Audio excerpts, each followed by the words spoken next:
Hola, hola, buenas tardes. Vamos a dar inicio con su sesión del día de hoy. Eh, bueno, vamos a retomar algo de los conceptos jurídicos fundamentales y esta parte de los conceptos. Bienvenido, Steven, muchas gracias.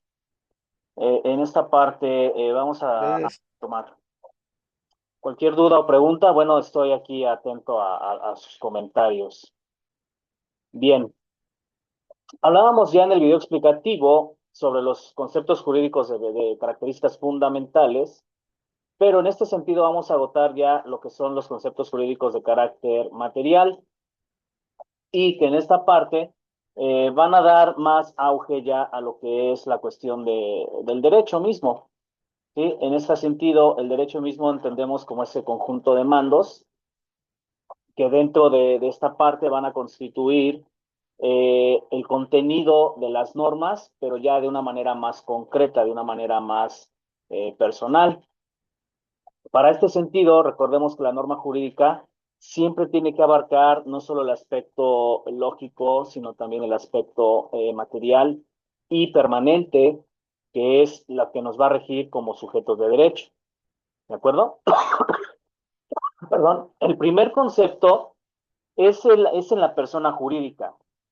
Desde el punto de vista etimológico, recordemos que las personas tenemos este elemento de los atributos físicos, estéticos, de los elementos de la psique, los elementos espirituales incluso, pero desde el latín, esta característica o este sustantivo deriva de lo que es per, sono, as, are, que significa sonar o resonar. Y para las antigüedades o las sociedades antiguas, mejor dicho, era esta cuestión de cómo nosotros entablábamos esta relación para los actores de teatro específicamente hablando, ¿no? Los actores de teatro que se dan o se disfrazan a través de máscaras o caretas y que en esta parte se servía para lanzar la voz de manera muy fuerte, ¿no? Por otro lado, se aplica la palabra a ese actor o conjunto de actores también, pero desde la vida jurídica y social, en donde vamos a ser considerados como sujetos de derecho. Al abordar el estudio de la persona jurídica tenemos que discernir ciertos atributos porque, por un lado, tenemos estas cuestiones de lo que son las personas físicas y las personas morales, y cada uno de ellos va a tener diferentes atributos o elementos.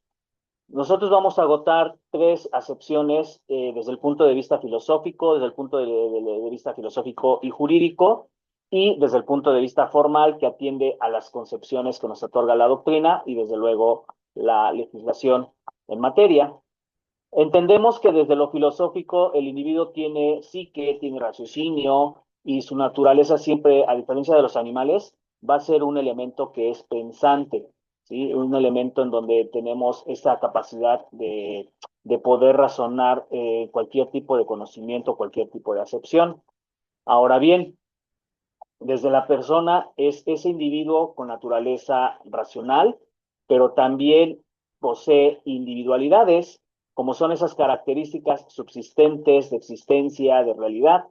Y desde luego nosotros como individuos tenemos esta potestad de probablemente incomunicar ciertas cuestiones que no atenderíamos, ¿no? Entonces, en esa cuestión, siempre el individuo va a tener cierto grado de intimidad consigo mismo y con respecto de las demás personas.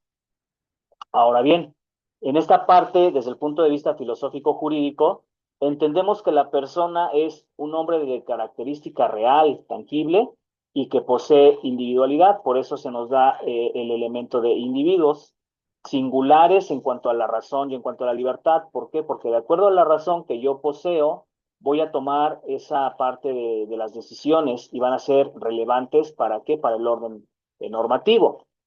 Desde el concepto físico, recordemos que el hombre es humano, porque tenemos cuerpo, tenemos materia, y que desde el aspecto físico, esa realidad nos da existencia y sobre todo libertad de poder de decisión, lo que llamamos libre albedrío. Ahora bien, si nosotros no fuéramos entes como humanos, pues no podríamos tener el conjunto de normas jurídicas, ni mucho menos las normas del derecho. ¿Sí? Estimamos que la persona física es esta cuestión de ser sujeto al cual se le atribuyen derechos y obligaciones, y que la persona humana, al ser real, tiene que tener prerrogativas esenciales, como por ejemplo, ya lo referí, la de ser individuos, tener raciocinio, ser libres, tener esa voluntad para que, de acuerdo a los supuestos jurídicos que nos presentan la vida cotidiana, empecemos a estructurar hechos y desencadenar en actos jurídicos. Y desde luego tenemos que adaptarnos a una sociabilidad. ¿Por qué? Porque esas prerrogativas también van a atender a la dignidad personal de cada uno de nosotros como seres humanos. Desde el concepto fundamental de carácter material, esta parte del dato real es que nosotros como individuos en una sociedad jurídica llamadas personas físicas o personas jurídicas va a corresponder al sujeto de derecho que ya previamente vimos con la sesión anterior, y que este sujeto de derecho es el ser humano, el hombre mismo, y que de acuerdo a esas clasificaciones de los conceptos jurídicos fundamentales, el sujeto puede ser activo o pasivo. Si estamos hablando de un sujeto activo o pasivo, pudiera ser en materia de delitos, por ejemplo, el sujeto activo será el delincuente, aquella persona que atenta contra la integridad física de otra persona, ¿no? Y el sujeto pasivo será aquel individuo en el cual recaerá esa conducta jurídica o antijurídica, mejor dicho. Por tanto, no es lo mismo la persona jurídica física que el sujeto de derecho. Aquí vamos a entender que la persona jurídica es ese gobernado que debe estar sujeto a quién, a la potestad de crear sus propios actos jurídicos, sus propios hechos jurídicos. Y el sujeto de derecho en general es la aptitud que tenemos los seres humanos para qué, para ser sujetos de derechos y obligaciones. Desde el concepto filosófico jurídico se afirma que nosotros poseemos el derecho natural y desde luego ser libres y racionales nos va a permitir encaminar nuestros pasos hacia qué, hacia actos tendientes de observancia general y de observancia jurídica. Por tanto, la razón y la libertad de los seres humanos van a establecer esos hechos necesarios de carácter normativo jurídico a lo que llamamos sujeto natural del derecho. Vamos a pasar a lo que es la noción jurídico formal de la persona. Recordemos que la doctrina y la ley, y sobre todo los códigos, en este caso las codificaciones de carácter civil, vamos a entender que los seres humanos somos sujetos de derechos y obligaciones, pero siempre se va a aludir a que también existan entes ficticios llamados personas morales. Los primeros, es decir, los seres humanos, somos los seres vivos en sí. Y los segundos, es decir, las personas morales, vamos a entenderlas como entes ficticios. Esto de acuerdo al artículo 22 y 25 del Código Civil. Por tanto, el nacimiento y surgimiento de la personalidad se debe entender como esas características y elementos de la persona por el cual el derecho nos reconoce personalidad jurídica, asimismo a las personas morales o jurídico-colectivas. No debemos confundir la personalidad con el sujeto de derecho. La personalidad es esa aptitud que tenemos para poder ejercer nuestros derechos naturales. El atributo del sujeto de derecho es cómo nos vamos a entender con respecto del orden jurídico y del Estado mismo. ¿De acuerdo? Por tanto, la personalidad jurídica constituye y obra aquellas entidades hechas a través de quienes, los seres humanos. Por persona física, entendemos que nosotros desde que nacemos somos viables, es decir, poseemos vida, ¿de acuerdo? Hasta que morimos. Y que en esta cuestión, el derecho mismo, el derecho natural, nos atribuye una capacidad de goce y una capacidad de ejercicio, por el cual nosotros, al ser concebidos a través de esta cuestión de la cópula, tenemos ya efectos declarados por Ministerio de Ley. En este sentido, aunque tú hayas sido concebido, te dice el Código Civil que entras bajo su tutela y protección. ¿Por qué? Porque ninguna persona puede atentar contra tu vida. ¿De acuerdo? Ahora, una vez que esa persona ha sido viable, ya necesitará de ser presentado ante el oficial del registro civil o cuando menos vivir 24 horas hecho ya el alumbramiento. ¿Me explico? Estas cuestiones las podemos ver un poco más a fondo ya cuando vean ustedes lo que es la materia de derecho civil en lo referente al capítulo primero, personas, y ahí vamos a entender por qué desde el momento en que uno es concebido, el mismo derecho ya nos tutela derechos y obligaciones, ¿sí? Aunque en la capacidad de ejercicio entendamos que primero vamos a ser privilegiados en cuanto a los derechos, porque nosotros hasta que no poseamos esa capacidad de ejercicio, vamos a estar bajo la tutela de nuestros padres, ¿de acuerdo? Entendamos que la persona física es todo ese sujeto de derecho titular de crear derechos, pero también consecuencias y desde luego asumir obligaciones, con independencia de los géneros. No, al derecho no le interesa si eres hombre o mujer, ¿ok? Ahora, ¿cómo inicia y cómo extingue la personalidad jurídica? Para efectos del Código Civil, te dice en su artículo 22 que la personalidad jurídica de las personas se adquiere con la vida y se va a extinguir con la muerte, pero que de acuerdo a este concepto material, tú necesitas poseer vida, es decir, ser viable, haber vivido dentro de un radio de 24 horas posteriores a tu nacimiento, o bien que seas presentado vivo ante el oficial del registro civil, para que este oficial te expida tu primer documento de identidad llamado ¿qué? Acta de nacimiento. ¿De acuerdo? Ahora, la capacidad de las personas, aquí lo estoy refiriendo ya en la diapositiva, se va a adquirir con el nacimiento y se va a perder por la muerte. Es decir, tú a lo largo de tu vida puedes celebrar hechos, actos jurídicos y se van a extinguir con la muerte.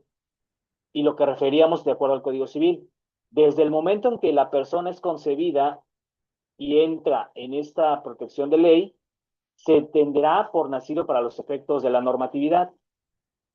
Esto atiende mucho en el derecho civil mexicano a esta teoría del nasciturus, que es doctrinalmente que el ser humano, aunque no tenga vida todavía, no puede tener personalidad jurídica, pero que desde su concepción ya es considerado un nuevo ser y sobre todo ya es considerado sujeto de derecho y por lo tanto entrará bajo tutela y protección de la propia norma jurídica.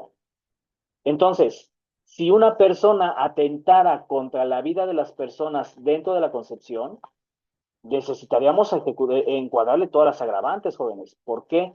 Porque en este sentido, una persona que está concebida, que vive en el seno, perdón, en el vientre de la madre, no puede tener esa cuestión de cómo defenderse. Y sobre todo, la teoría del nasciturus te va a dar esa prerrogativa de que nada puede entrar por el abuso de la fuerza ni la prepotencia de aquellas personas que estén atentando contra tu vida. Es decir, la absoluta indefensión del nasciturus te dice que la ley te debe proteger desde el momento en que tus padres sostuvieron una cópula, fecundaron y tú te conviertes en una célula llamada feto o embrión. De acuerdo a la interpretación de los códigos civiles en nuestro país, recordemos que la personalidad siempre va a iniciar en esa realidad al momento de que tú eres concebido, de lo cual el principio de personalidad jurídica se va a iniciar con el nacimiento y se va a extinguir con tu muerte, de acuerdo al artículo 22 del Código Civil Federal en este caso. Ahora, que desde la concepción, la persona física ya entra bajo tutela y protección de la ley. Y recordemos que el bien jurídico tutelado mayor que tenemos todos los seres humanos es la vida, ¿sí? Aunque para efectos legales se le tenga por nacido, de acuerdo a los criterios del artículo 22 del propio Código Civil, correlacionado con el artículo 337, que una vez desprendido el feto del vientre materno, sobreviva 24 horas o bien sea presentado ante el registro civil. ¿De acuerdo? Por tanto, la extinción de la vida misma de una persona jurídica o de la persona física se extinguirá con la propia muerte. Aunque aquí podamos hablar que jurídicamente la muerte es ese cesamiento de signos vitales, ¿sí? No importa las circunstancias que hayas tú tenido para terminar o extinguir tu vida. Importará ese cesamiento en su totalidad de los signos vitales. A esto lo llamamos, dentro del elemento real del derecho, muerte biológica. Pero existe otro criterio cuando hay, y sobre todo ahorita muy tangible en los casos de desaparición forzada de personas, que cuando un individuo haya sido desaparecido o se haya ausentado de su residencia ordinaria y judicialmente sus familiares entablen, de acuerdo al artículo 648 del Código Civil, algo que llamamos presunción de ausencia, de acuerdo a la legislación, si se ignora su paradero, podría caber la posibilidad de abordar una presunción de muerte. ¿Sí? Por ejemplo, una persona que ya tiene más de 10 años desaparecido, difícilmente lo podamos encontrar o lo podamos dar por vivo, y más aún si esta persona no da señales de vida. Para efectos del artículo 705, ahí podríamos decir o dilucidar que se ha extinguido su personalidad jurídica. ¿De acuerdo? En cuanto a las personas morales, hay una estructura muy básica. Y esto se los quiero dejar aquí, jóvenes. La persona moral ustedes la pueden definir como un ente ficticio integrado por dos o más personas físicas y que tienen ese sinnúmero de actividades y para elaborar un fin común, mientras sea lícito ganar ¿qué? Dinero. Las personas morales también pueden establecer estatutos económicos, como por ejemplo el Banco de México, las características científicas, técnicas o administrativas. El propio Estado, como tal, funge como una persona moral, porque a través de sus instituciones ejecuta supuestos, hechos y actos jurídicos, de los cuales no los podíamos realizar nosotros mismos, porque entonces en una individualidad seríamos personas físicas, aunque nos dedicáramos a la actividad empresarial. Para ser entes considerados como personas morales, necesitaremos de dos o más personas a través del criterio de ¿qué? Sociabilidad, ¿sí? Las personas jurídicas estamos definidas o son definidas como esas asociaciones o instituciones, ¿para qué? Para perseguir y sobre todo conseguir un fin de acuerdo a los ordenamientos de derecho. Que en este caso, el primer criterio, sean esos representantes del derecho público emanados del Estado, del poder público del Estado, ¿a través de quién? Las dependencias gubernamentales. Y en el siguiente criterio, que las personas jurídico-colectivas también en cuanto al derecho privado sean integrados por personas físicas y sobre todo particulares, para que persigamos fines de lucro o económicos. Porque de acuerdo a las actividades comerciales o civiles, nosotros vamos a establecer el tipo de entidad jurídica que deseamos ubicar en el derecho. Y acordémonos que las personas, perdón, en este caso las asociaciones civiles, no persiguen ganancias, como por ejemplo una fundación, el altruismo, ¿de acuerdo? Ahora, en este caso, las personas jurídico-colectivas son entidades formadas para fines colectivos de los propios seres humanos, pero también tendientes al reconocimiento de derechos y obligaciones. Y podemos ejercitar este derecho de asociación, este derecho de patrimonial, si hasta lo queremos ver así, siempre y cuando no se contravengan el interés público o el interés colectivo, o bien se atente contra las instituciones propias del Estado. ¿Sí? Personas jurídico-colectivas reconocidas por el Estado, tenemos el propio Estado, sus municipios y las entidades gubernamentales que forman la administración pública federal, local o estatal. Las asociaciones y sociedades civiles con fines de lucro o fines no lucrativas. Las asociaciones y organizaciones político-estatales, es decir, las dependencias de gobierno. Las instituciones de asistencia privada, es decir, la beneficencia pública. Y aquellas que nos reconozcan tanto el Estatuto Federal como otros estatutos de las 32 entidades federativas que hacen la República Mexicana. Por tanto, de acuerdo con la persona moral, entenderemos que es esa contraposición de la persona física con el elemento humano, ¿sí?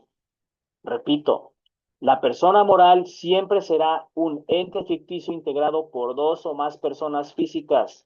¿Para qué? Para establecer consecuencias de derecho, ¿sí? Y que en contraposición de la persona física siempre será el ser humano que posee vida, que posee cuerpo, que posee psique. ¿De acuerdo?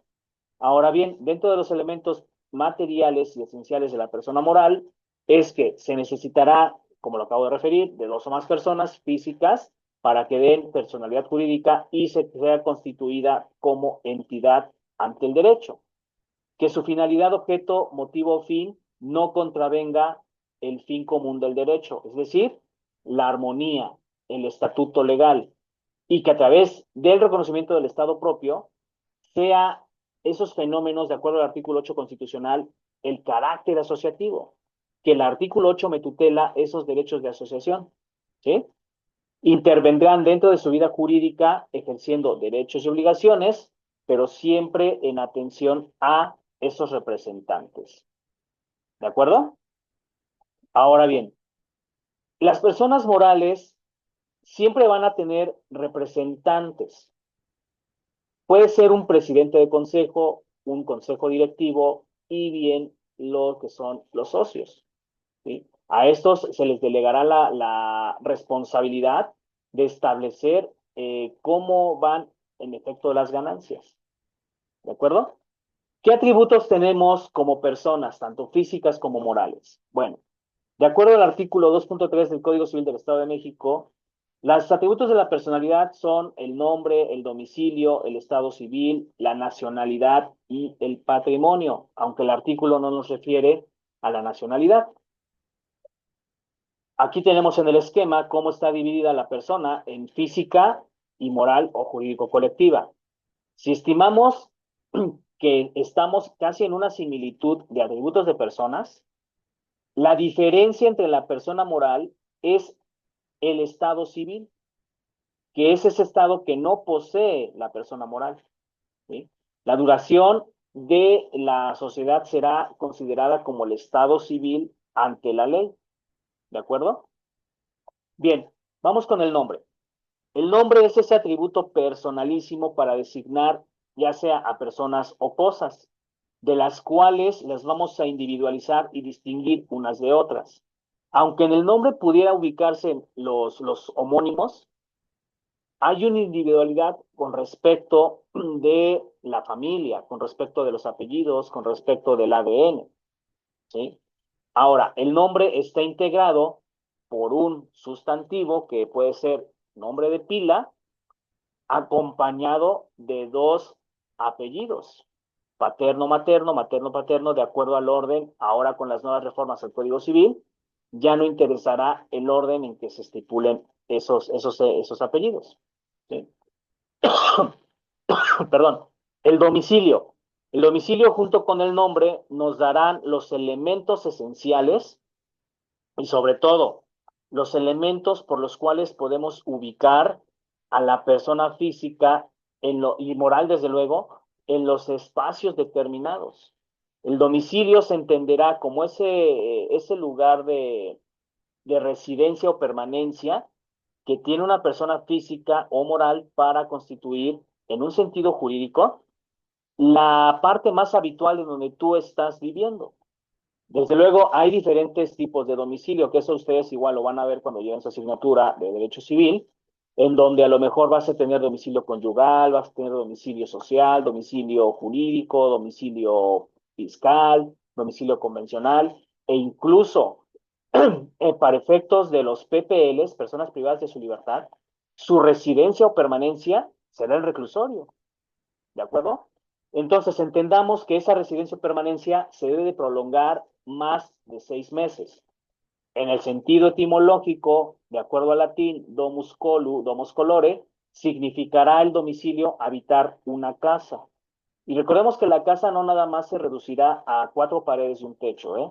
Incluso gente que está en la calle o que tiene condición de calle, ahí se le denominará su domicilio, ya sea que viva bajo un puente, que viva en una acera, que viva en una esquina.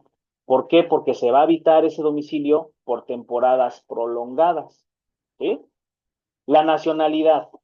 Recordemos que nosotros tenemos, de acuerdo al artículo 30, ese elemento de ser mexicanos por nacimiento y de ser mexicanos por derecho de sangre.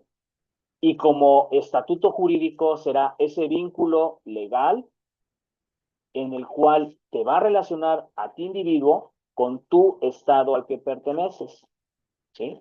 Del vocablo en latín, nacional, significará nationis, es decir, perteneciente a una nación.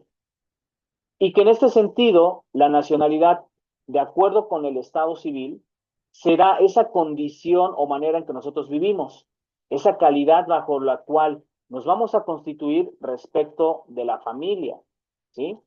Por ejemplo, una persona que ya, que toda su vida ha sido soltera, pero que en un momento dado decide entablar vida en pareja, modificará su estado civil, porque ya no será una persona sola, ya no será una persona individual. Ahora se integrará a un núcleo llamado familia y por lo tanto modificará ese estado civil. De acuerdo a lo que a las categorías que tenemos en el Código Civil, nos habla de un estado soltero, de un estado casado o de un estado de viudez. Pero no nos metamos en más rollos, ¿no? Simple y sencillamente existen para el derecho dos estados: estado civil soltero, estado civil casado. Aunque el concubinato ya está reconocido dentro del Código Civil como esa unión de dos o más personas, ¿sí? Entonces, en esta parte entenderemos cómo la familia también va modificando el estado civil, ¿de acuerdo? Permítame un segundito, jóvenes, por favor.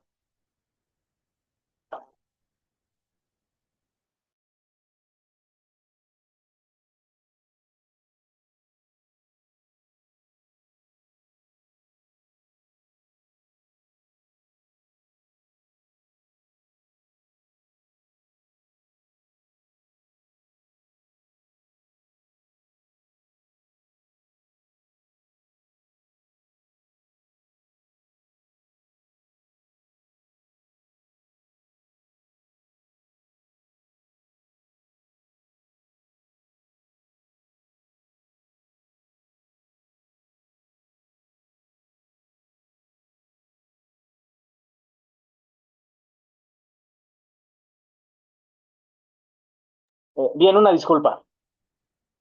Entonces, entendemos que este elemento del Estado civil con respecto de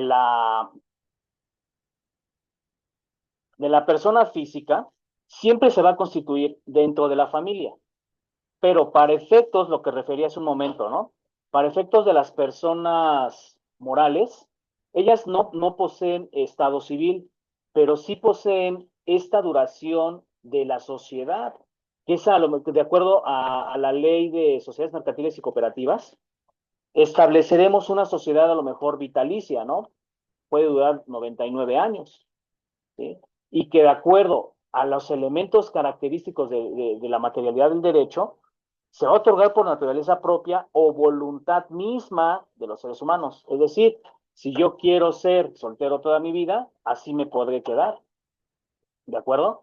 Y que el Estado civil pueda dividirse a su vez en público y privado y comprenderá esos derechos de libertad y ciudadanía que te otorga la misma norma a través de quién? Del derecho de familia. Por otro lado, tanto las personas físicas como las personas morales poseemos patrimonio, que es ese conjunto de bienes, derechos y obligaciones que poseen las personas, pero que en este elemento principal, las deudas jóvenes también forman parte del patrimonio. Por ahí hay una lógica jurídica que dicen que cuando una persona muere, sus deudas se extinguen, ¿no? Eso es una mentira. ¿Por qué? Porque las deudas también se pueden heredar. Es decir, si en este caso tú hiciste un atestado y en el testamento entablas que también tus deudas deben de ser cubiertas, pues forma parte del patrimonio. Ahora, hay dos formas de establecer un patrimonio para las personas físicas. Una de ellas puede ser que tú lo crees a través del trabajo, a través de tus esfuerzos, y la otra a través de las herencias. Y recordemos que es más difícil a veces mantener una herencia, ¿de acuerdo? Ahora bien, una vez agotado esta parte de cómo operamos las personas físicas y morales con respecto del derecho, entenderemos que estamos regulados por algo que se llama Estado y que en atención a la sociedad propia, nosotros tenemos una duración en una vida en común, en un fin común. Es decir, nosotros nos sometemos de acuerdo a la entidad en donde radicamos, en donde hemos nacido. Por tanto, en toda sociedad siempre va a haber dirigentes y va a haber personas dirigidas. Y llámese una sociedad de Estado gobernados. En los deportes, en las actividades artísticas, en los elementos científicos, en las propias actividades de carácter civil, comercial y político, siempre tiene que haber una persona que nos dirija, una persona que nos comande. De acuerdo a la sociedad política, nosotros nos debemos a quién, a un Estado, a un gobierno, y somos considerados gobernados. La sociedad política siempre será delegada en unos cuantos jóvenes. De ahí que tengamos este grupo minoritario para realizar un fin común, pero en beneficio de una sociedad general. Y que la mayor parte de los asociados tengamos diversas tareas y funciones. O sea, no es lo mismo la tarea que desempeña el presidente de la República a la que pueda desempeñar un fiscal general de la República. ¿Sí? O desde tu casa. Si en tu casa a lo mejor tú tienes el mando de autoridad, que será tu papá y tu mamá, tú ocuparás de acuerdo al lugar que tengas en la familia esas responsabilidades y esas actividades cotidianas. ¿Para qué? Para que contribuyas a tu familia, a tu casa, a tu patrimonio. Aquí está el ejemplo en esta diapositiva, ¿no? Los deportistas pues requerirán de algún capitán, de algún mando. La orquesta sinfónica requiere de un director que, de acuerdo a la organización de los instrumentos, ejecutaremos esta cuestión. Y a mí me gusta mucho aplicar este ejemplo de la orquesta sinfónica porque cada instrumento ocupa su lugar y cada instrumento ocupa de acuerdo al posicionamiento de utilidad, los instrumentos de viento, los de cuerda, los de percusión. Entenderemos cómo los debe de organizar el director para la armonización de los sonidos. Lo mismo sucede con la sociedad, porque nosotros requeriremos de esos capitanes, esos directores o esos consejos de administración para poder armonizar nuestras actividades de la vida cotidiana. Por tanto, en toda sociedad tiene que haber dirigidos y dirigentes, sí, desde luego. ¿Para qué? Para que nosotros comprendamos qué servicios vamos a poder justificar y que de acuerdo al poder público nos haga el Estado esas disposiciones constreñidas a cumplir, ¿sí? Desde luego, se advierte que las funciones del Estado van dirigidas tanto a la sociedad civil como a las actividades mercantiles. ¿Por qué? Porque la sociedad necesitará de esa organización jurídica bajo un poder de dominación determinado ¿qué? Territorio. ¿Sí? En este sentido, pasando a los elementos ya propios del Estado, entenderemos que el Estado siempre tiene que ser un elemento organizador que va a ejercer su poder en un determinado territorio. Para ello, el Estado, de acuerdo a sus elementos esenciales, posee una población, o sea, es decir, los habitantes, el territorio, que es esa delimitación geográfica por la cual vamos a habitar esa población, y desde luego que se va a ejecutar y se va a comandar, pero principalmente a organizar sobre un poder público, un poder político. En el sentido que la acepción política no lo reduzcamos a los partidos por los cuales hemos votado, no. La política deriva del griego polis, que significan ciudades, y las ciudades están integradas por estos tres elementos, la población, el territorio y el poder, que conforman un Estado, ¿sí? La población es entendida como esa comunidad humana o pueblo que está debidamente organizado y que residen en un territorio específico establecido por el Estado, que de acuerdo a la razón y la condición jurídica podemos habitar dentro de una población o podemos establecer dentro de una población los que son nacionales y los que son extranjeros y distinguirlos de los ciudadanos que poseen nacionalidad mexicana en este caso para efectos de nuestro sistema judicial o los que poseen ciudadanía extranjera, pero que están internados en nuestro país. ¿Sí? La población, de acuerdo al artículo 30 constitucional, puede obtenerse por manera originaria o manera derivada.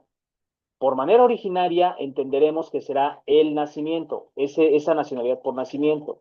Ser mexicano porque naciste dentro del país, o bien a través de un acto jurídico llamado carta de naturalización que celebrarás ante la Secretaría de Relaciones Exteriores, o bien que tú siendo extranjero, a través del estatuto o la figura jurídica del matrimonio, quisieras obtener esos derechos de nacionalidad y ciudadanía a la par. ¿De acuerdo? Recordemos que de acuerdo al artículo 30 hay un criterio que se llama el jus soli, el derecho de suelo, y que adoptas siempre y cuando hayas nacido en territorio mexicano y sus extensiones territoriales. Llámense embajadas, consulados, aeronaves, buques, sean de carácter comercial o de carácter bélico. Ese estatuto del territorio te da ya, independientemente de la nacionalidad de tus padres, por el solo hecho de nacer en México, tú ya estableces ese jus soli, ese derecho de suelo. ¿Sí? Las extensiones, como lo acabo de referir, no nada más se reducirán a la parte del territorio de la República, sino también a esas embarcaciones, aeronaves, buques con bandera mexicana, sean de guerra o de carácter comercial o mercantil. Que de acuerdo con la población también son mexicanos de nacimiento, los que sean de padre o madre mexicano, aún nacidos en el extranjero. A esto se le entenderá como la teoría del jus sanguinis, es decir, el derecho de sangre, que a través de ese derecho de sangre tú puedes nacer en Bangladesh, en Alemania, en Cuba, en Jamaica, pero que en este sentido, por el hecho de que tus padres sean mexicanos, ya sea uno o dos, tú ya eres mexicano por ese derecho sanguíneo. ¿Sí? El jus sanguinis, desde luego, es esa afiliación consanguínea que toda persona tenemos con respecto de nuestros padres y que de acuerdo a esa nacionalidad, por naturalización o por acto jurídico llamado matrimonio, tú lo vas a recoger de acuerdo a los criterios del artículo 30 constitucional. Ahora bien, puede entenderse que la nacionalidad mexicana se puede adoptar por carta de naturalización mediante los reglamentos que te expida la Secretaría de Relaciones Exteriores en atención a los artículos 30, apartado B, fracción primera de la Constitución, o 30, apartado B, fracción 2, con respecto del matrimonio. Recordemos que los actos jurídicos siempre será esa voluntad del hombre para qué, para generar, modificar, transmitir o extinguir derechos y obligaciones.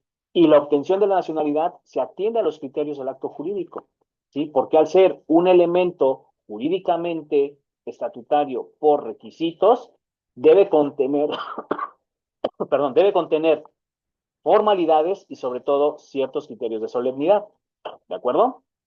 Ahora bien, la distinción que tengan nacionales y extranjeros tendrá ese derecho fundamentalmente de cómo se están integrando a una población.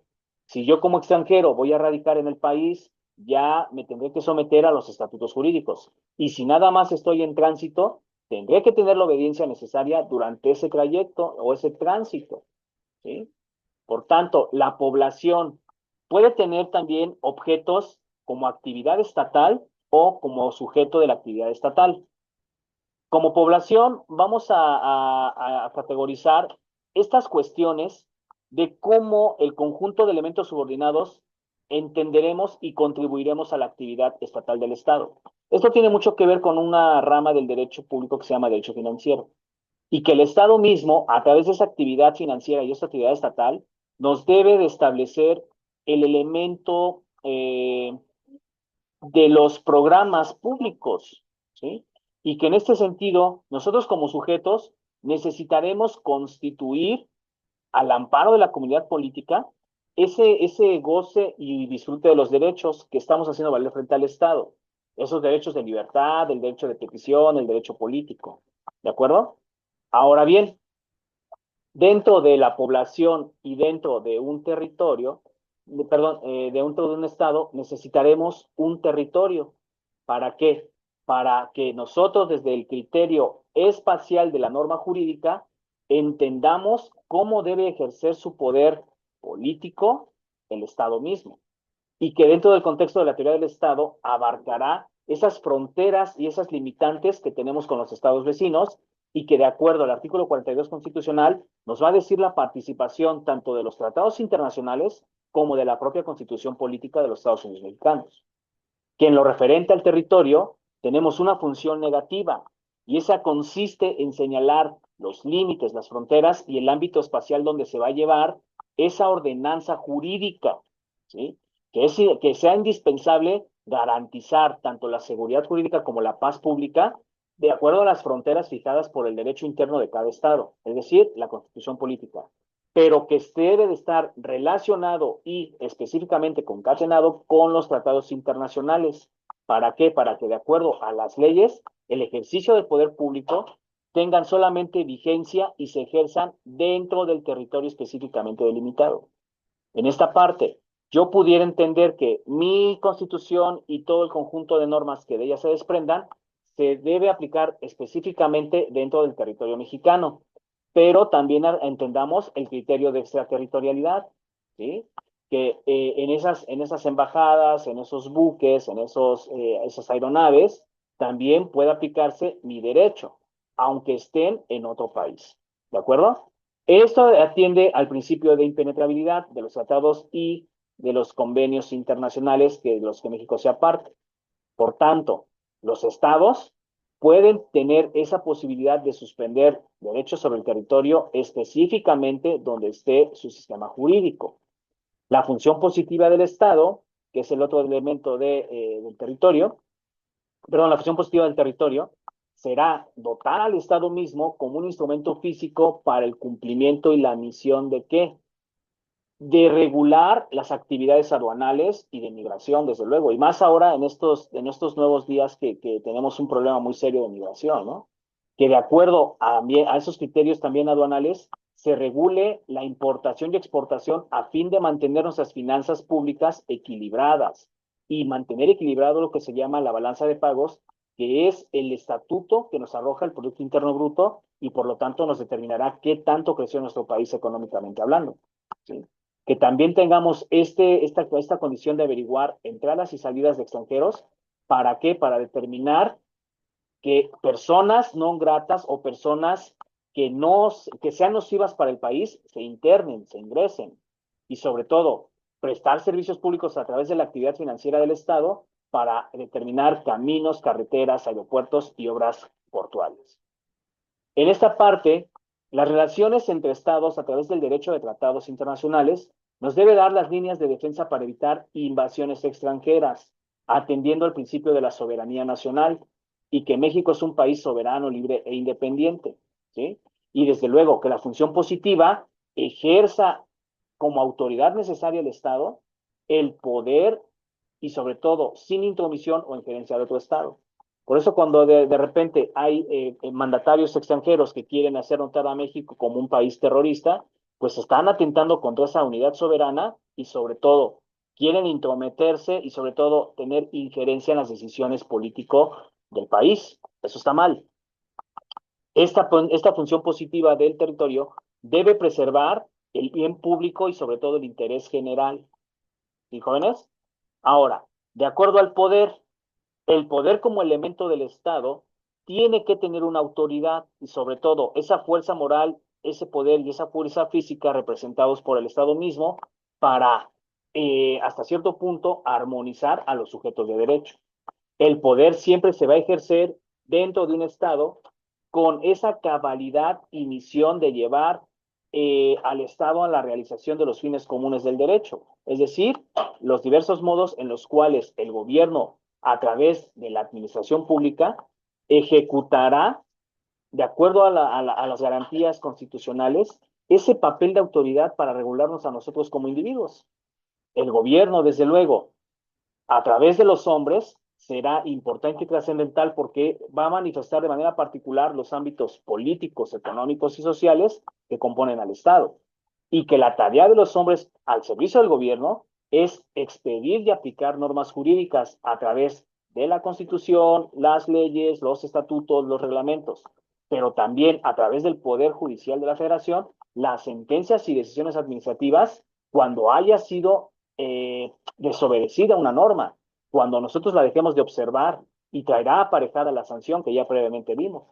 Y que esa sanción tiene como fin y utilidad común preservar y sobre todo establecer y restablecer el orden y la paz colectiva de un país, que de acuerdo a los factores económicos, políticos y sociales, esta parte de la sanción no debe estar por encima del poder del Estado.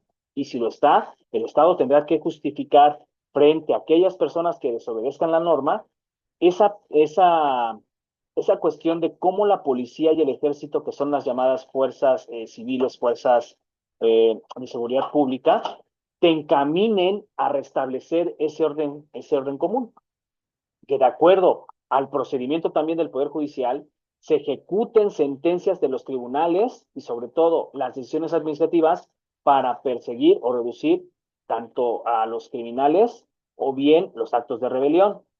Pero nunca debemos olvidar, jóvenes, que el Estado no puede utilizar por fuerza misma el establecimiento de la ley a través de la fuerza pública.